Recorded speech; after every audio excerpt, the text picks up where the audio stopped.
Assalamualaikum warahmatullahi wabarakatuh.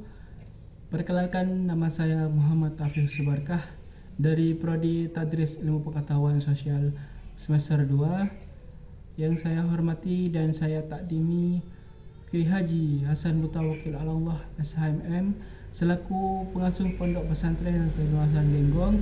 Yang saya hormati Ustadz Abdul Aziz Wahab BAMAG selaku Rektor Universitas Islam Zainul Hasan Genggong. Yang saya hormati Ustadz Babul Bahrudin MPD selaku Kaprodi Tadris Ilmu Pengetahuan Sosial. Yang saya hormati Ustazah Yaniati Ulfah MPD selaku dosen pengampu mata kuliah studi fikih.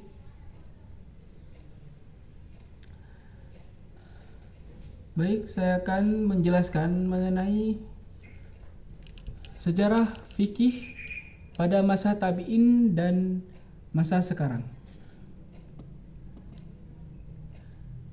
Jadi yang pertama yaitu pendahuluan dan pengantar dari sejarah fikih pada masa tabi'in dan masa sekarang.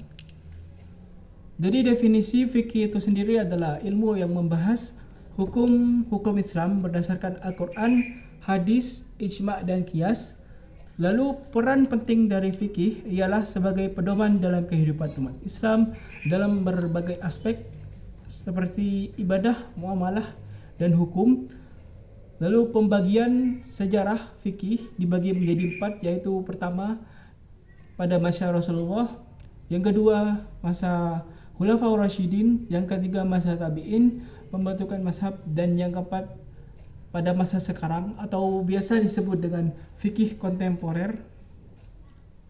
Yang kedua yaitu masa tabi'in pada abad ke-1 dan ke-2 Hijriah.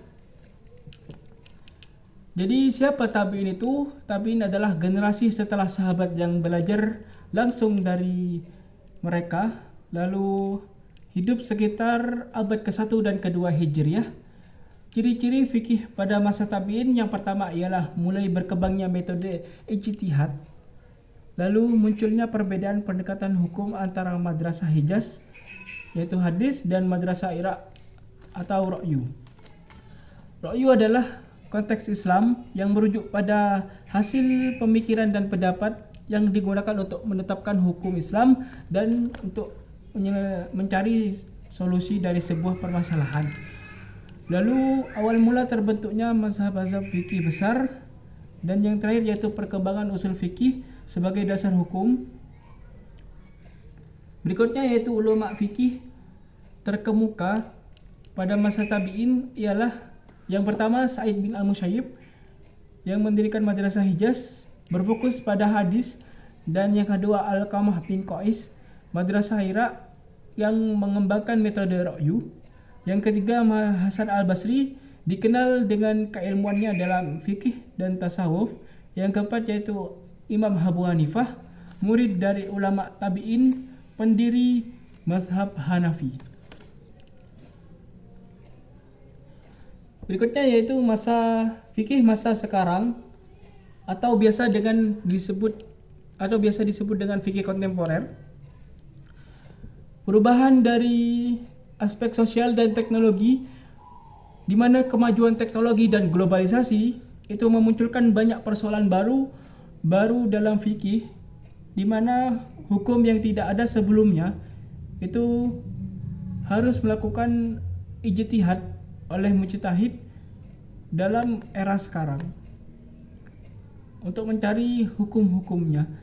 Lalu ciri-ciri fikih kontemporer itu sendiri ialah pendekatan maqasid syariah yang tujuannya untuk menentukan hukum Islam, lalu peran majelis fatwa dalam menentukan hukum-hukum baru, lalu munculnya fikih minoritas untuk umat Islam di negara-negara non-muslim. Yang terakhir yaitu pemanfaatan teknologi dalam fikih, misalnya fatwa digital. Berikutnya tantangan fikih di era modern. Tantangannya ialah hukum Islam dan negara, di mana penerapan fikih dalam hukum nasional itu menjadi sebuah tantangan fikih di era modern.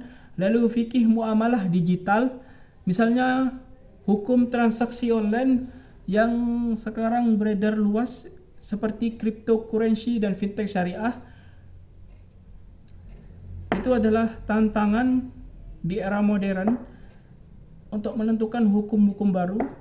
Berikutnya yaitu fikih dalam segi kesehatan, hukum vaksinasi, transplantasi organ dan reproduksi medis, dan yang terakhir yaitu fikih lingkungan, di mana Islam merespon isu-isu lingkungan modern. Berikutnya yaitu perbandingan fikih pada masa tabi'in dan pada masa sekarang. Dari aspek sumber hukum, pada masa tabi'in itu sumber hukumnya ialah Al-Quran, hadis, ijma' dan qiyas. Sedangkan pada masa sekarang yaitu Al-Quran, hadis, ijma', qiyas dan maqasid syariah. Lalu pendekatan pada masa tabi'in yaitu hadis dan ra'yu. Sedangkan pada masa sekarang yaitu multidisiplin, di mana hukum, ekonomi dan teknologi itu menjadi pendekatan fikih pada masa sekarang. Perkembangan pada masa tabi'in yaitu awal pembentukan mazhab, sedangkan masa sekarang perkembangannya yaitu fatwa global, teknologi dalam fikih. Lalu tokoh penting dari masa tabi'in yaitu Sa'id bin Al-Musayyib, lalu Hasan Al-Basri dan Abu Hanifah. Sedangkan pada masa sekarang tokoh pentingnya ialah Yusuf Al-Qaradawi, mazhab Wahbah Suhaili dan ulama Majelis Fatwa. Itu adalah tokoh penting dari masa tabi'in dan masa sekarang. Yang terakhir yaitu kesimpulan dan penutup. Jadi fikih pada masa tabi'in itu berkembang melalui metode hadis dan ra'yu, di mana ra'yu itu sendiri sebagaimana yang saya jelaskan tadi adalah konteks Islam yang merujuk pada hasil pemikiran atau pendapat yang digunakan untuk menentukan hukum dan mencari solusi dari sebuah permasalahan.